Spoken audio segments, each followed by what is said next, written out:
Today I'm going to show you how to use the program GaussView.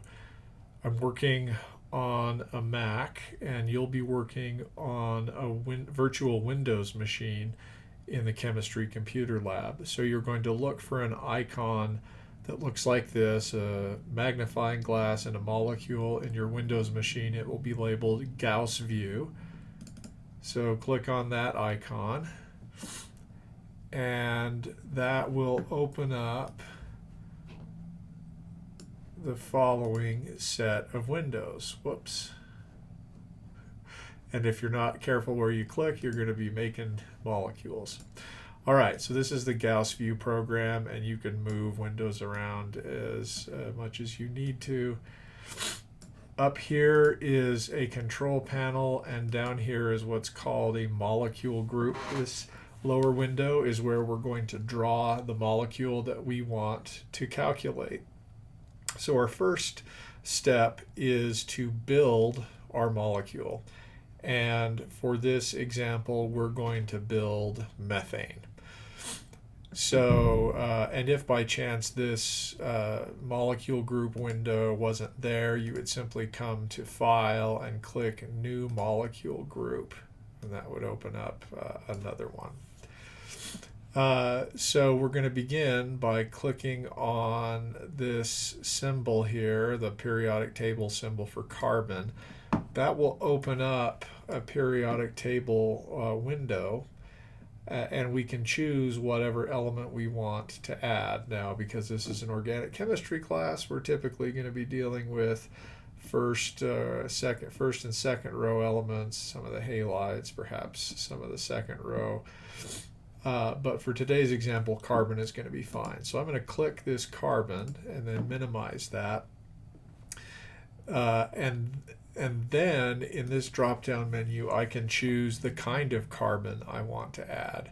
If I want to just do a regular carbon atom, I can do that. Anything you want to undo, you can either press the undo arrow here or Control Z. But in the case of methane, I want to choose tetrahedral carbon. That is a carbon bonded to four things. And in this window, you get a preview of what that geometry looks like. So to install that tetrahedral carbon, I'm going to just click on this molecule window, and there it is. All right. And I can use my cursor to rotate the molecule. Depending on which kind of mouse you're using, I believe it's the left mouse button that allows you to sort of pivot the molecule around a center. You can use the right click and moving up and down to zoom in and out, and then right click left and right is a rotation.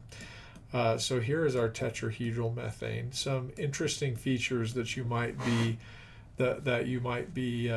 find useful include this question mark with a ruler. This is a measurement tool. If I click on it and then return back to my molecule window, if I click on two atoms in a row, it will tell me at the bottom of the screen that that bond length is 1.07 angstroms. That's where it's started at. If instead I click three atoms in a row, it will give me the angle between those three atoms. In this case, 109.5 tetrahedral angle. And already you're seeing that the tetrahedral carbon that we install is already pretty close to what you would expect for an sp3 hybridized carbon. Some other interesting features, if you click on this line with two spheres at either end and an arrow, this is a bond modification tool. If I click on two atoms, it opens up this window where I can change that bond to a double bond or a triple bond. Now that doesn't make any physical sense here, but you can do it. I can also change the length of the bond by dialing this forward versus backwards. So for fun, let's just pretend that methane has a bond length of about, well, we'll let it start with the default values for methane's bond length, but you can adjust that here if you wanted to. Similarly, and I just press cancel, so we're back to that tetrahedral structure. Similarly, I can edit a bond angle. That will open up this window, and I can do things that sort of change what that angle is. I'm going to press cancel to get out of that. All right, so this is our molecule. Now let's run a calculation. To do that, we come up here to calculate, and we click Gaussian calculation setup. And this brings up a pop-up window where we're going to provide the instructions for the setup. The first window, and you will be able to control, there's multiple tabs available within this window. You can go from one to the other by simply clicking on the word at the top.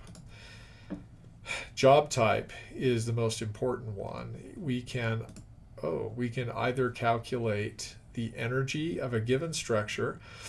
That doesn't change anything about the structure. That just takes the structure you've drawn. It doesn't ask if it's the lowest energy structure or not. It just takes the structure that you've drawn and calculates the energy of it. So if you were interested in, for example, how does the energy of the molecule change as we increase the bond length of this bond in methane, you could start to increase that bond and then come over here to the calculation window and just ask, okay, what's the energy of that structure?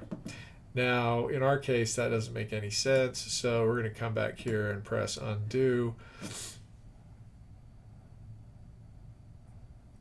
Go up to calculate, Gaussian calculation setup. Here we go. Another job type is optimization. This will take the starting structure that you've given and will move the atoms relative to each other to get to an energy minimum. In optimization, you're asking the question, which is the most stable structure? And we'll have some things to say later on about how you find that most stable structure. For the most part, what we do is going to be energy and optimization calculations. Frequency and optimization frequency is if you want to know something about the vibrational modes of the molecule. In addition to that, you can use frequency calculations to verify that what you have is indeed an energy minimum rather than an energy maximum. But for our purposes, energy and optimization will be just fine. We're going to choose optimization.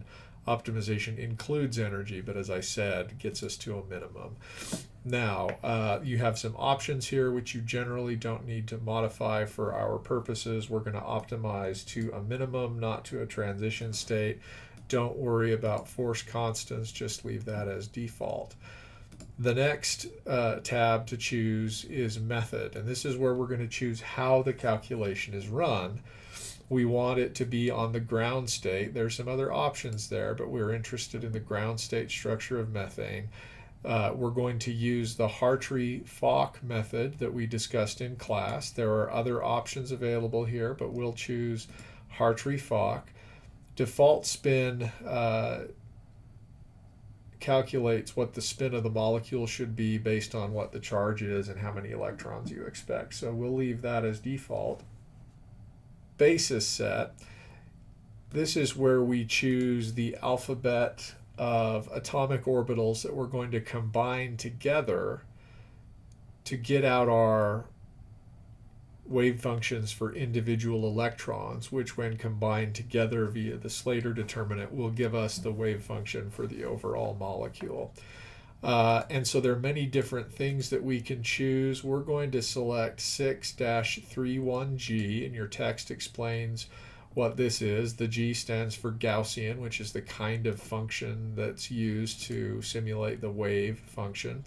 And we're going to include in this calculation some d orbitals. That's not because we think d orbitals are actually involved, but rather because doing so makes the wave functions more accurate. Now for methane, the charge is 0. The spin is singlet, meaning there is no unpaired electrons. There are no unpaired electrons. We have an even number of electrons and no net spin. So with that, we're done on this pane. I haven't had to change spin. Later on, when you do calculations for, say, methyl radical, you'll draw the structure for methyl radical, and then you'll put the charge as 0, and you'll make sure that the spin says doublet. Of course, it's not because you've selected default spin, it's not going to let you choose anything that doesn't make sense. So singlet is what we'll stick with. Next is title. Here you just give it a name, give the calculation a name that will let you recognize it. Methane is fine.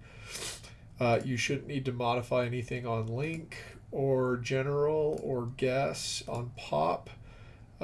You choose, that stands for population, you choose full instead of default. And right now we're leaving the no NBO tab as the way it is. NBO stands for natural bond order. This is a form of molecular orbital theory where you think about orbitals corresponding to bonds between two atoms. This gives you sort of the valence bonding picture of bonding, although it will account for bonds and anti-bonds. We'll do one of those in a little bit. But for right now, setting the population tab with level of output full is sufficient. We don't need to do anything else, and if you want, you can see the preview. These are the instructions that it delivers to Gaussian. These are the locations of the atoms. This is the spin information. This is the methodology information. And this is information about the connectivity of the atoms with respect to each other. So with that, I'm going to click Submit. It's going to ask me to save an input file, and I will say, go ahead and save. And I'm going to choose a name that I can recognize. I like to choose a name that tells me something about the calculation that was run. You can name it whatever you want. The opt means optimization calculation, Hartree-Fock method. This is the basis set. And the Gaussian input file, natural file ending is .gjf. I'm going to click Save. In this case, it's going to override it because I already had something here. And it's going to ask me to submit the file to Gaussian. I'm going to click Yes. And then it starts running. Now in the computer lab, it will actually open up a window that shows you the progress of the calculation. When the calculation is done, this window will pop up. That was actually very fast. It's fascinating to me that desktop computers can now do calculations that would have taken hours and hours and hours in previous computer lifetimes.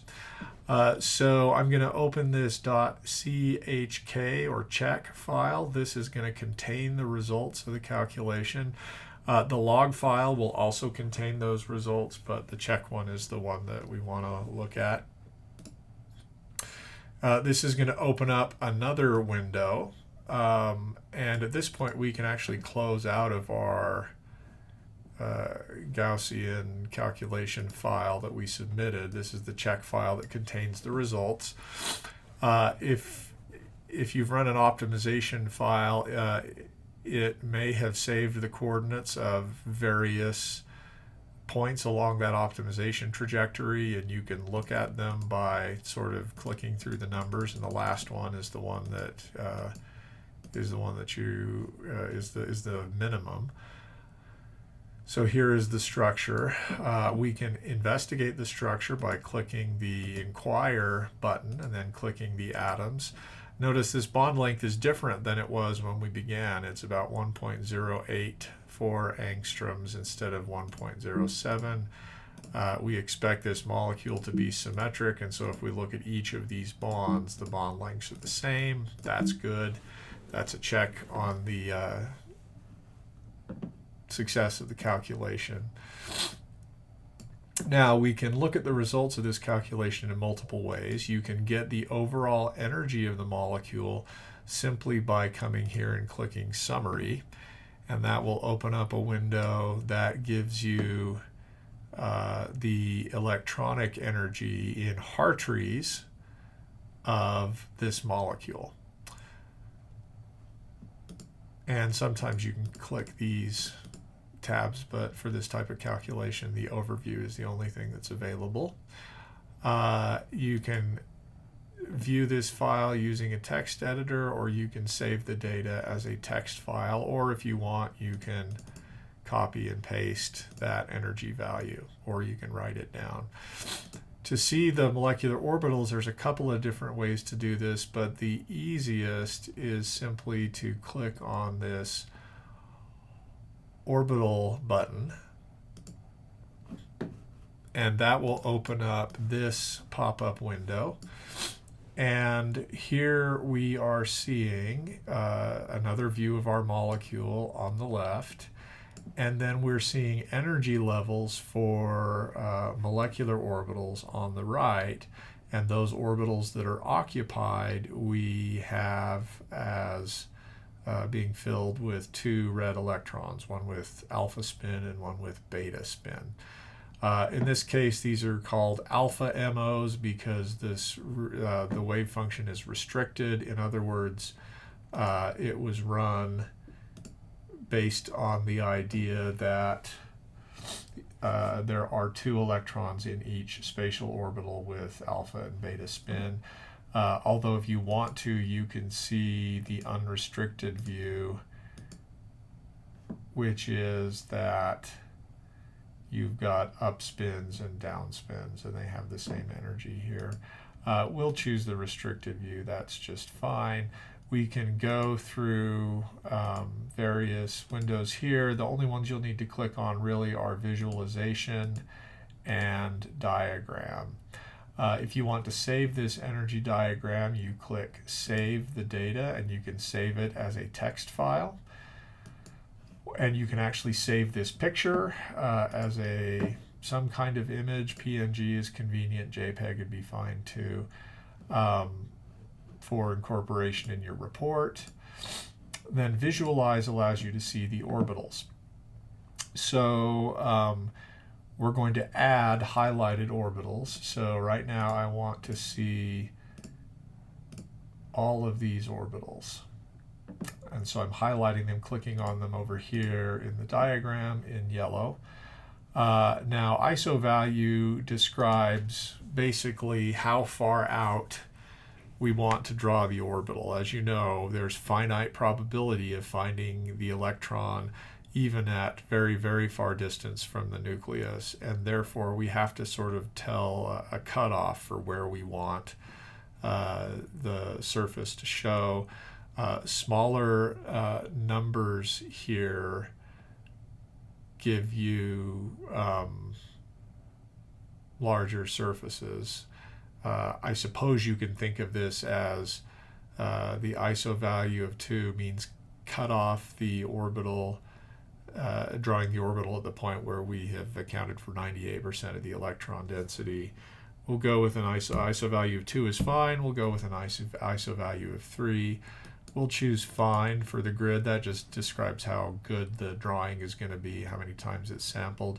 Number of processors you shouldn't need to modify. I'm going to click Update, and then it's going to tell me that it's generating MO cubes. That just means the 3-dimensional coordinates for the orbital drawings. And this, by far, is the thing that takes the longest time. So we just wait, and we wait. Get a drink. All right, it's finished generating the surfaces. It will show them to us one at a time based on the one that we click in the diagram on the right. So what are the methane orbitals? Well, we've got one, and it looks like just the filled 1s orbital on carbon. That's not really involved in bonding. You can tell that because it's only around the carbon and not around any of the hydrogens. As with the structures in the other windows, I can use the left click button to pivot around the central atom. I can zoom in with the right click button up and down, and then left to right allows me to rotate with the right click button. If I click then on the second orbital, orbital 2, and its relative energy level in Hartrees is listed here, I have a bonding orbital. You can tell it's a bonding orbital because it extends out between carbons and hydrogens. And this one has 0 nodes. Your diagram or your drawing of the MO may look a little bit different. The default setting in GaussView in the computer lab has the surface of the orbital being opaque, so you can't see inside it. I find it useful to see the molecule inside it rather than not. If you want to change that, you can right click on this window, go to View, then Display Format, and that will open up this pop-up window where you can change the background color if you want. If you want to alter the orbital appearance, you can go here to Surface. You can choose whether you want it to be opaque or transparent, or solid or transparent. If you want it to be transparent, you can choose the level of transparentness. We can dial back and forward to get the level that works. Other than that, you shouldn't need to change anything. I'll just cancel out there. We can click on the next orbital. Orbitals 3, 4, and 5 we notice are actually the same energy or are degenerate, and if you look at each of them, they have the same shape, just oriented in different directions. And we'll comment more about this structure of methane when we get to chapter 1 in the next couple of lectures. So you can either write down the energy levels here, or you can save them from the diagram. Once you have a view of the molecule you like, you can right click and save image file, and that will open up a pop-up window that lets you save the image file with whatever name you want. And in location, you might want to modify this name to give which molecular orbital it is. MO2 is an example. And you can choose what kind of file you want, whether TIFF or PNG or JPEG or GIF. My son tells me it's not GIF because you don't give people GIFs, you give them gifts, so it's a GIF file. Whatever. We'll use TIFF because that's easier to pronounce. So I can click Save, and then that will save the image for me to look at later. All right, that's how to run a calculation in Gaussian from start to finish. With that, I will turn you loose on your assignment. Good luck.